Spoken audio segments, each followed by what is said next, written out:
नमस्कार मित्र, मेरी YouTube channel tech edu centre में आप सबका दिल से स्वागत है। तो प्रोफेशनल इथिक्स ट्यूटोरियल लेक्चर के तहत अभी तक हमने ethics, business ethics, principle of business ethics, professional ethics, principle of professional ethics, component of professional ethics और बहुत से सारे टॉपिक कवर किए हैं। तो अभी तक आपने ये वीडियोस नहीं देखे तो प्लीज़ उन सब वीडियो को देख लीजिएगा, जिनसे आप प्रोफेशनल इथिक्स के बारे में फंडामेंटल्स क्लियर हो जाएंगे।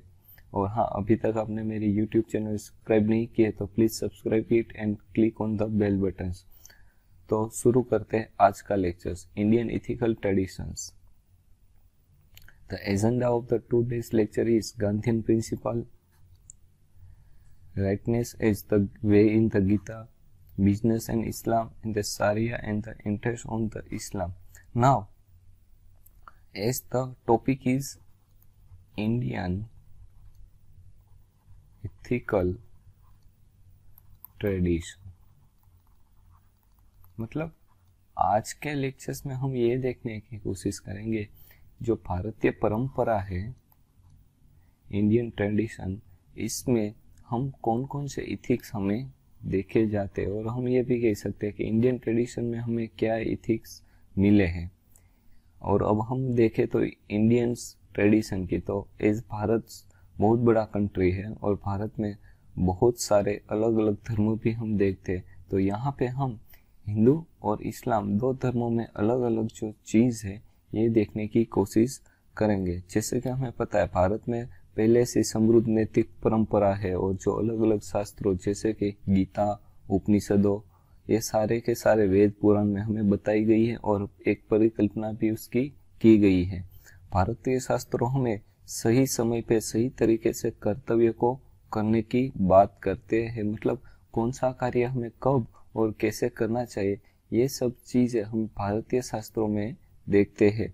भारतीय परंपरा ने हमें हमेशा मनुष्य को गरिमा के साथ सम्मान पूर्वक जीने के अधिकार की बात की है। और पहले भारत के प्रसिद्ध मूल्य थे वो अब पश्चिमी मूल्यों में गरिमा के साथ सम्मान पूर्वक जीने के अधिकार भी दिए हैं।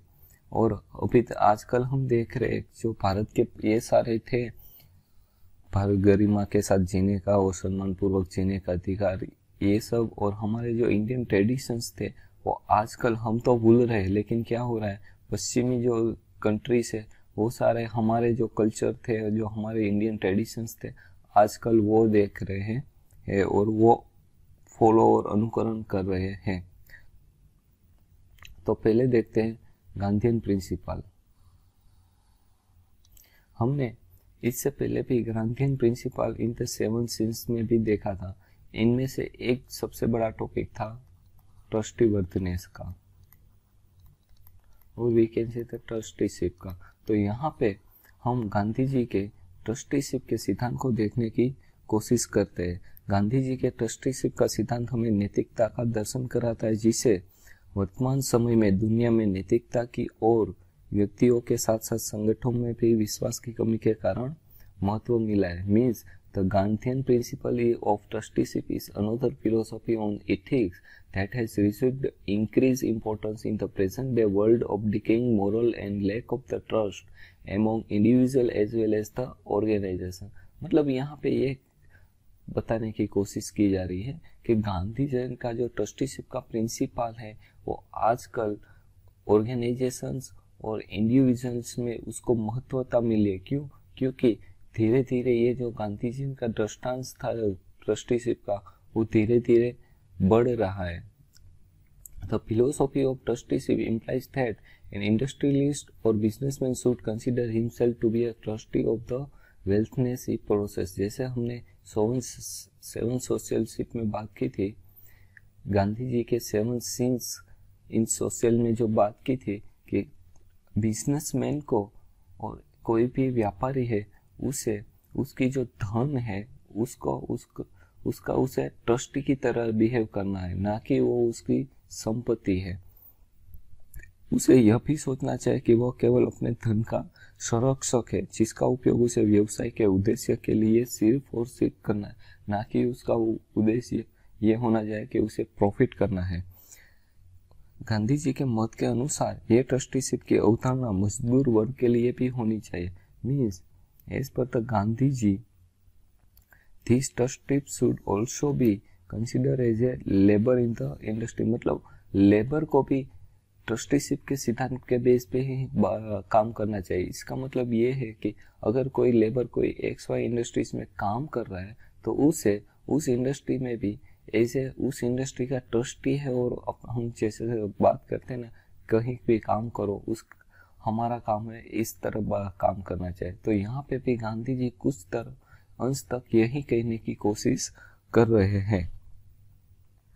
This was basically to reduce the conflict between the haves and have-not।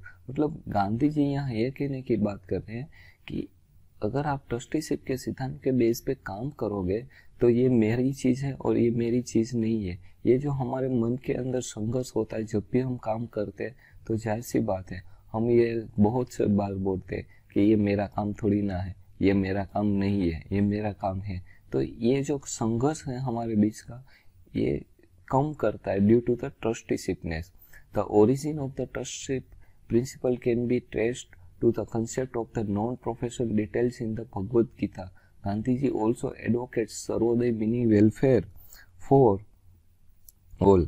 Gandhi ji भी यहाँ पे ये भी कहते हैं कि ट्रस्टीशिप का ये सिद्धांत, वैसे गांधी जी तो नहीं, हम सब कह सकते हैं कि ट्रस्टीशिप का ये सिद्धांत हिंदू धर्म में प्रसिद्ध धर्म ग्रंथ भगवद गीता से लिया गया है। और गांधी जी इसके साथ साथ सर्वोदय की भी वकीलात करते हैं। सर्वोदय मतलब पहले तो भगवत गीता की बात करते हैं। भगवत गीता में हमें ये बताया गया है कि गैर संपत्ति है और गैर कब्जो है, मतलब हमें किसी की संपत्ति हत्या ली है, वो गलत चीज है।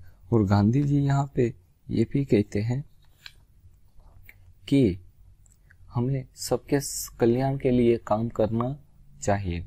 He was of the firm view that capital and labor should supplement each other। There should be a family atmosphere and the harmony in the workplace। मतलब यहाँ पे ये कहने की कोशिश हो रही है कि गांधी जी के मत के अनुसार पैसा और श्रम एक दूसरे के पूरक होने चाहिए, और हम जहाँ पे काम कर रहे हैं वहाँ पे एक समझदारी भरा और पारिवारिक माहौल होना चाहिए।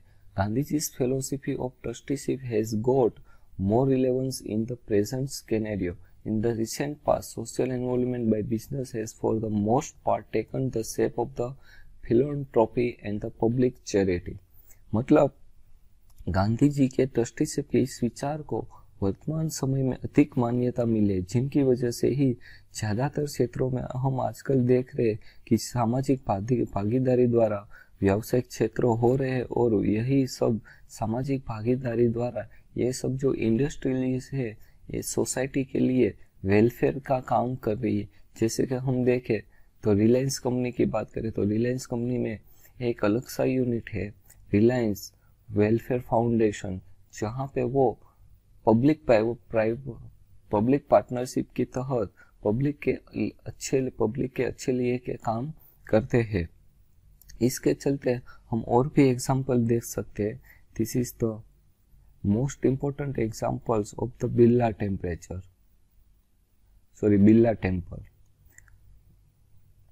The Sri Vivekananda Research and the Training Institute set by the Excel Industries in Mandvi, which is the very much in the spirit of the trusteeship। ये सारे एग्जाम्पल्स हैं जो गांधीशिप का ट्रस्टीशिप का जो सिद्धांत है उसके बेस पे काम करते हैं। जैसे कि बिरला टेम्पल की बात हुई, Shri Vivekananda research and training institute जो कि एक्सेल इंडस्ट्रीज मांडवी है उसके द्वारा स्थापित की गई है। इसके अलावा L&T welfare centre in the Bombay, the Tata institute of the fundamental research and the Voltas lifeline express, जो ट्रेन चल रही है लाइफलाइन एक्सप्रेस, इसके बेस पे भी हम यहाँ पे बात कर रहे हैं। तो मतलब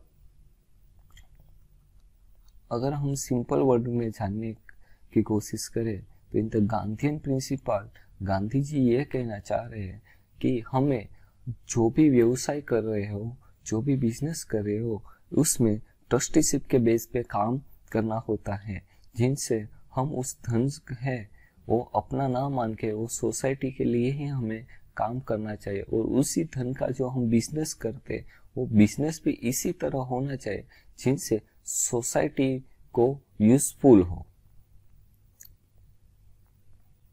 the next topic is the rightness in the Gita, मतलब भगवत गीता के अनुसार मार्ग में अपना अधिकार।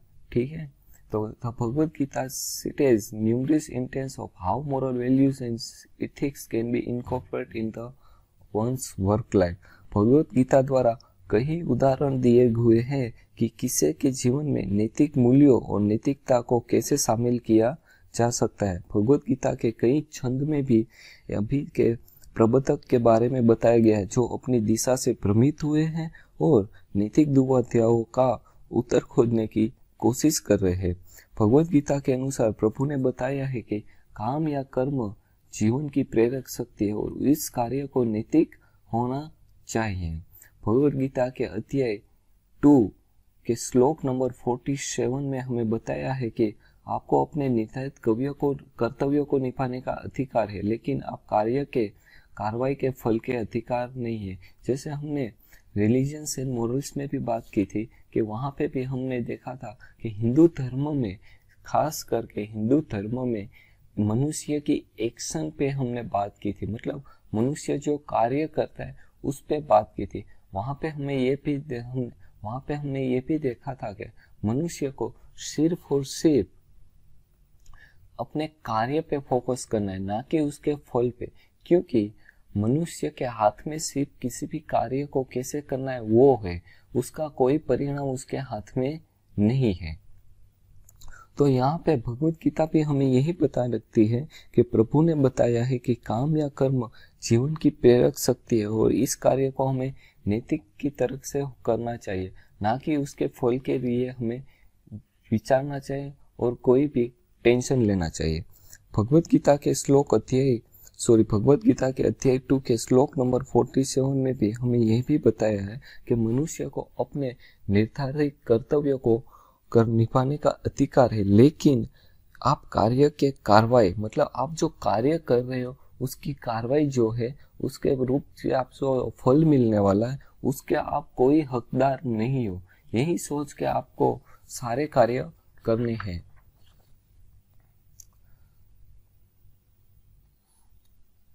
So, this is the important message of Gita, that the performer of the action has only to perform the prescribed duty and not indulge in the result of the action। जैसे वही हमने बात की कि भगवत गीता में सिर्फ और सिर्फ हमें जो ड्यूटी असाइन की है वो उसको हमें नैतिकता से डिफाइन करनी है, बट हमें उसके रिजल्ट और उसके एक्शन पे कोई हमें चिंता व्यक्त या कुछ भी हमें सोचने की जरूरत नहीं है।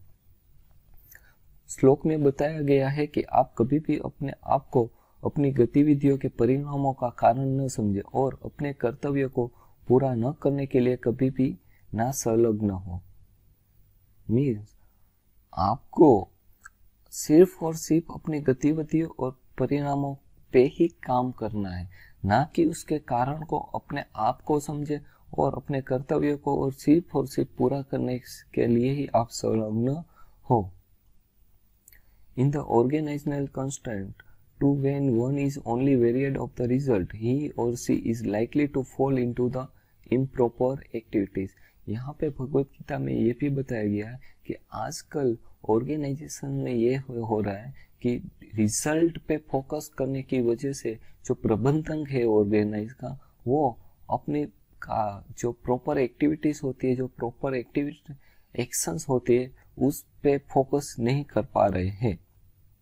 अगर कोई भी प्राणी अपने कार्य करने का परिणाम यह सोचकर ईश्वर पे छोड़ देता है कि उसका परिणाम अपने नियंत्रण में नहीं है, तो वो निर्मल ही हो जाता है, क्योंकि वो परिणाम के बारे में चिंतित न होकर कार्य के फोकस पे वो रहता है। In the chapter 2, Slok 57 says, one who is not disturbed in the mind admit the threefold mystery of the ill-intended। मतलब अध्याय 2 श्लोक 56 में ये बताया गया है कि जो मन से विचलित नहीं होता वो 3 गुना दुख को स्वीकार कर सकने की क्षमता धरता है, और जो आसक्ति और भय और क्रोध से मुक्त है उसे स्थिर मन का ऋषि माना जाता है।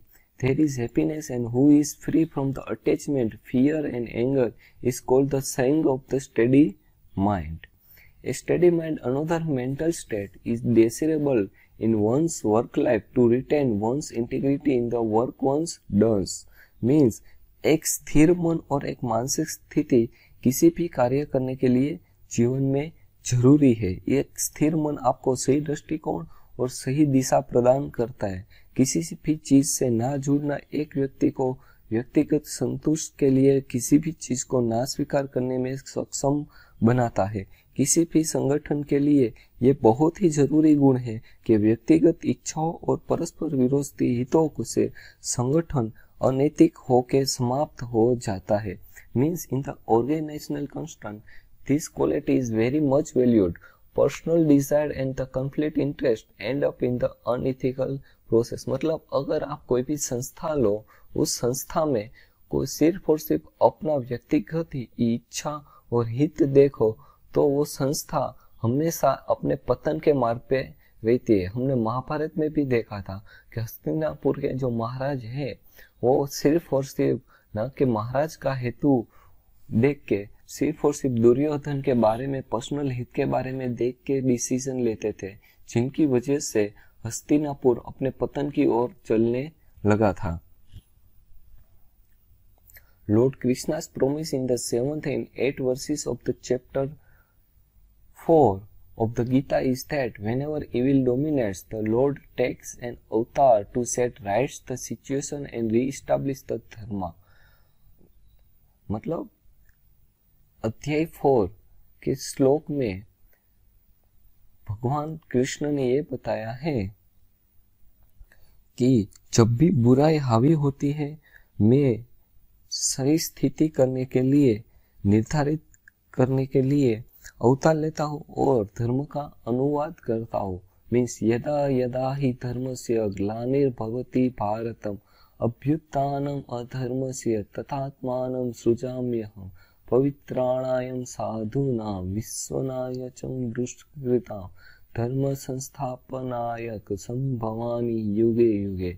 यही श्लोक है जिसमें भगवान ने ये बताया है कि जब भी पृथ्वी पे धर्म का नाश होता है तब मैं बॉडी के रूप में जन्म लेता हूँ और धर्म को स्थापना करता हूँ। Now next is the business and the Islam.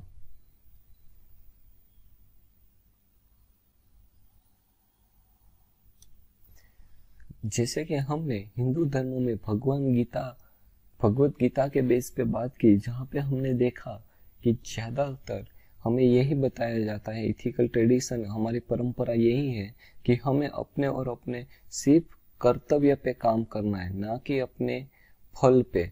फल कभी हमारे हाथ में है ही नहीं। तो अब हम देखते हैं इस्लाम धर्म बिजनेस में कौन कौन सी बातें करते हैं। For the Islam, all principles covering business emanate from the Holy Quran, as they are explained and amplified in the Hadith collection of the Prophets say.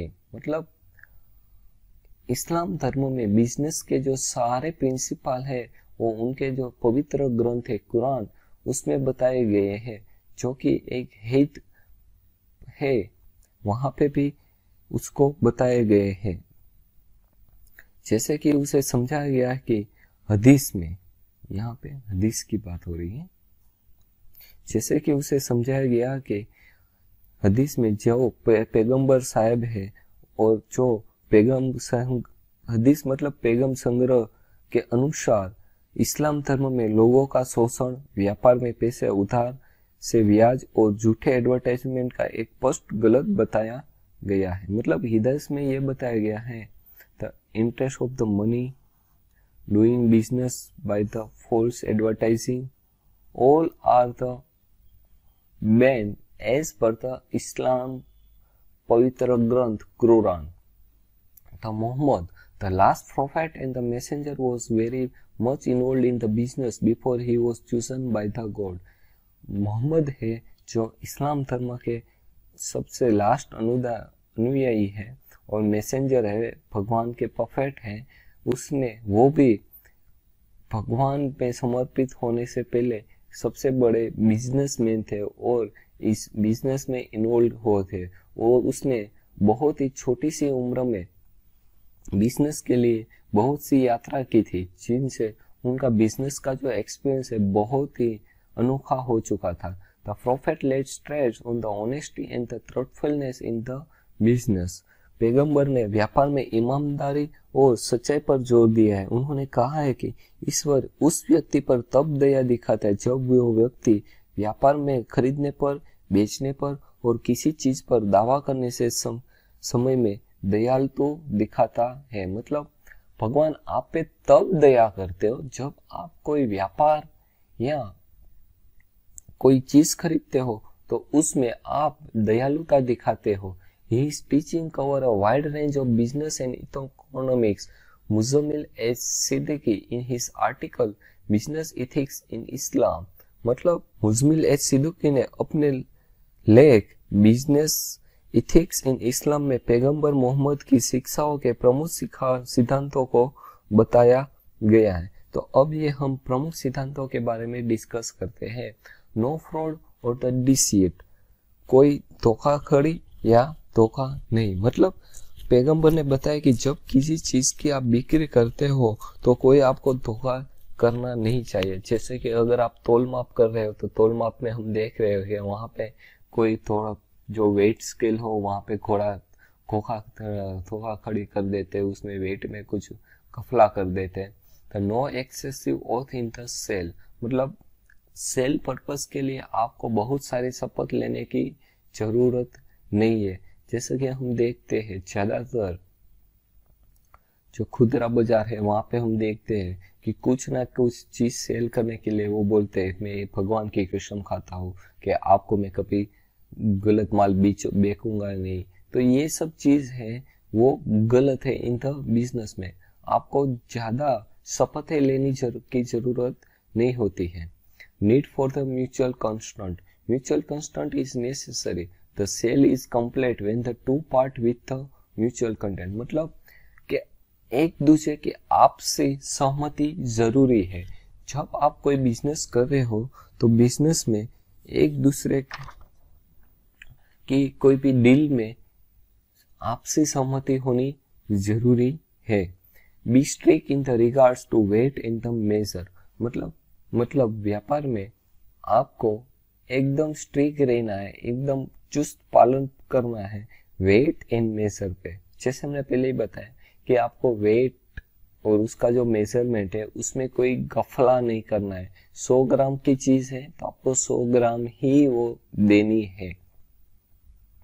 मतलब वजन और उपायों के लिए एकदम सख्त रहना है। जब लोग वजन और उपायों में धोखा देते हैं तो उनके समर्थक की दृष्टि उनसे हट जाती है। मतलब जाहिर सी बात है, अगर आप कोई एक शॉप से कुछ परचेस करोगे और वहां पे आपको पता चल जाएगी कि वो 100 ग्राम की जगह आपको 80 ग्राम दे रहा है, तो जाहिर सी बात है आप दूसरी बार वहां पे से परचेस करने से कतराओगे और या आपको उस शॉप के ऊपर से आपकी जो विश्वसनीयता है वो हट जाएगी।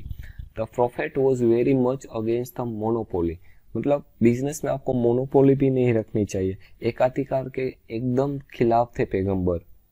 उनकी दृष्टि से कोई भी बिजनेस में एकाधिकार करना ये एक पाप था। द फ्री एंटरप्राइज, मतलब मुक्त उद्यमी। According to the profit, the price of the commodity should not be fixed unless there is a situation of crisis or the extremely necessity। मतलब कोई भी चीज हो तो वो चीज की प्राइस फिक्स नहीं करनी चाहिए कि नहीं इतनी ही लेनी है, क्योंकि अगर कोई प्राइस फिक्स हो जाती है तो जाहिर सी बात है तो बिजनेस में वो मुक्त उद्यम की तरफ बात नहीं कर सकते। Depends on the necessity and the situation, उसकी प्राइस हमें फिक्स करनी होती है। होर्डिंग इज फॉरबिडन, मतलब जमाखोरी नहीं करनी है, जमाखोरी एकदम मना है। इस्लाम धर्म में अपनी कीमतें बढ़ाने के लिए वस्तुओं की जमाखोरी करने के लिए एकदम मनाही बताई गई है। द फॉरबिडन ट्रांजैक्शंस, प्रतिबंधित लेन देन करना, प्रतिबंधित वस्तु कोई व्यापार करना एकदम गलत है, जैसे कि इंटॉक्सिकेंट्स मीन्स तंबाकू, अल्कोहल, ये सारी चीज है जो नशा करने के लिए है, ये प्रतिबंधित चीजें हैं, तो उनकी लेन देन करने वाला बिजनेस आपको नहीं करना चाहिए। पैगंबर साहब ने माना है कि व्यवसाय को नैतिक और नैतिक व्यवहार को बढ़ावा देना चाहिए और धोखाधड़ी, गलाकात, प्रतियोगिता को खत्म करते हुए ईमानदारी और सच्चाई का पालन करना चाहिए। तो यहाँ पे हमने बिजनेस इन इस्लाम में, इस्लाम के अंदर कैसे बिजनेस करना चाहिए, ये सारी चीज देखी है, और इसके लिए हमने उसके होली कुरान का निर्देश लिया है और पैगंबर साहब ने अपने जो बिजनेस के एक्सपीरियंस थे उसके बेस पे जो बताया गया है हिंदी में, और ये सारी चीजें हमने देखी। Now the Sharia and the interest on the capital, ये भी एक इस्लामिक कानून है शरिया, जो कि इंटरेस्ट ऑन द कैपिटल मतलब आपकी पूंजी पे ब्याज के बात करने की कोशिश कर रहा है। The Sharia bans the taking of the interest because according to this law investor can make profit it's only from the business based on the exchange of asset and the not on money।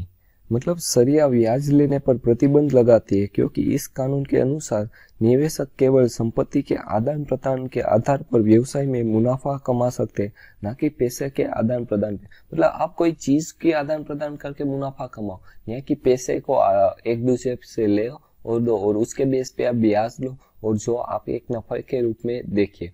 As per the law banker sell sukuk means Islamic bond और Islamic certificate भी हम कह सकते हैं। Only by the use of the property and other asset so as to generate income which would be equal to the interest he would be paying on the conventional debate।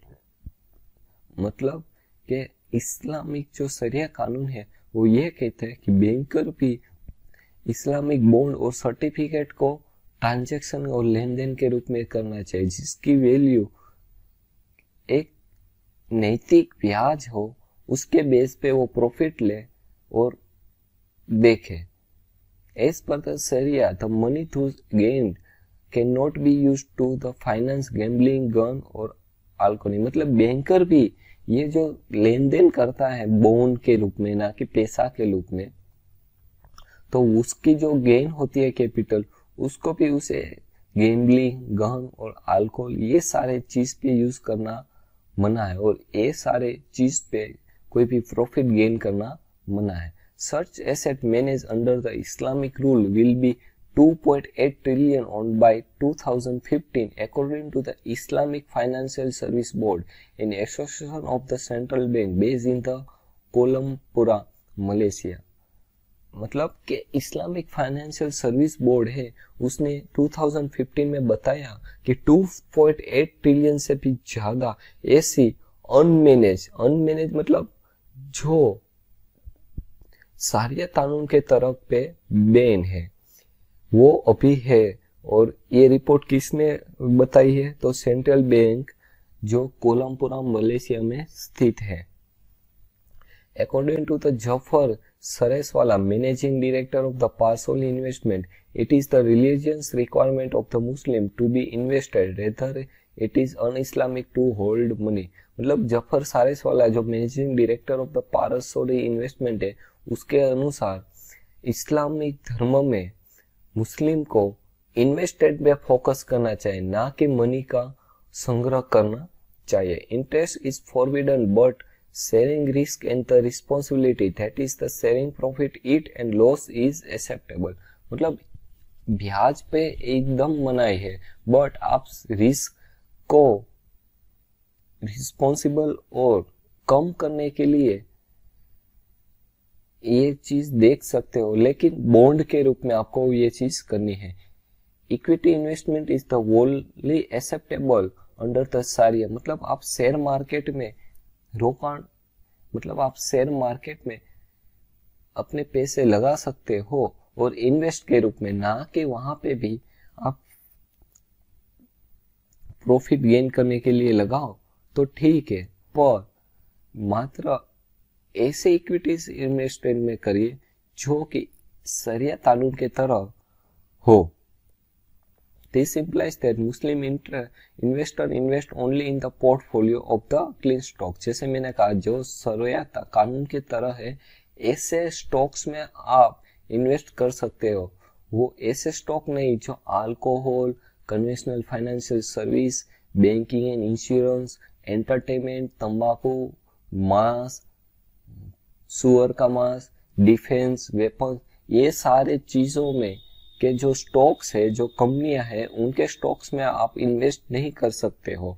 आप computer software, drug, pharmaceuticals, automobiles, ये सारे कंपनियों के stocks में आप investment कर सकते हो। According to the stock exchange, अभी शरिया जो कानून है उनके फुलफिल